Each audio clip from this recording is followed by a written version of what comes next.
பார்வதி அம்மா பேசுகிறேன்.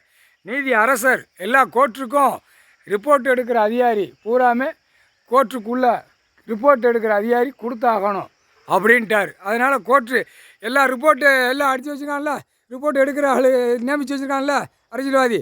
அதனால் கணக்கு தப்பு கணக்காக வெளியில் நடத்திட்டான். நீ என்ன செய்த?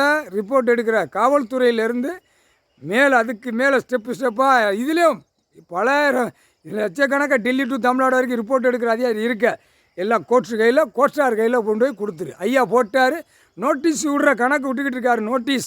நோட்டீஸ்னால் தெரியுதா? மெம்மோ, பேப்பர், நோட்டீஸ், பட்டியல், நோட்டீஸ். புரியுதா? கணக்கு கடவுள் தான் கொடுக்க முடியும், வேறு யாராலும் கொடுக்க முடியாது. நீதிபதி ஜட்ஜே கோர்ட்டாரே கொடுக்க முடியாது. அந்த அளவுக்கு கீழே அமைக்க வச்சுருக்கான் ஓட்டு முத்திரை வாங்கி. அதுக்கு தான் இப்போ கணக்கு ஒண்டிச்சு வராரு. நோட்டீஸ் விடுற கணக்கு போட்டாருப்பா. CB report, CID report. எவ்வளோ நாளாக ஊடால கணக்கு வரல உனக்கு, இப்போ இந்த கணக்கு போட்டார், கணக்கு விட்டுட்டார். ரிப்போர்ட் எடுக்கிற அதிகாரி எல்லாம் போய் நீதிமன்ற கோர்ட்டார் கையில் பதிவு பண்ணிடு, ஆன்லைனில் ஏற்றிடு. அதே மாதிரி பெட்டிஷனை எழுதி கொடுத்துரு கோர்ட்டார் கையில். நீதிபதி ஜட்ஜி ஆணும் பெண்ணும் கையில் ரிப்போர்ட் எடுக்கிற சிபி ரிப்போர்ட், கோர்ட்டுக்குள்ளே இருக்கிற ரிப்போர்ட்டு, சிபி ரிப்போர்ட் எல்லாம் அனைத்தும் எடுத்து கொடுத்துருப்பா. கோர்ட்டார் கையில் கொடுத்துரு. அவங்க ஆன்லைனில் பதிஞ்சுக்கிடுவாங்க. முக்கால் சத்தியம்.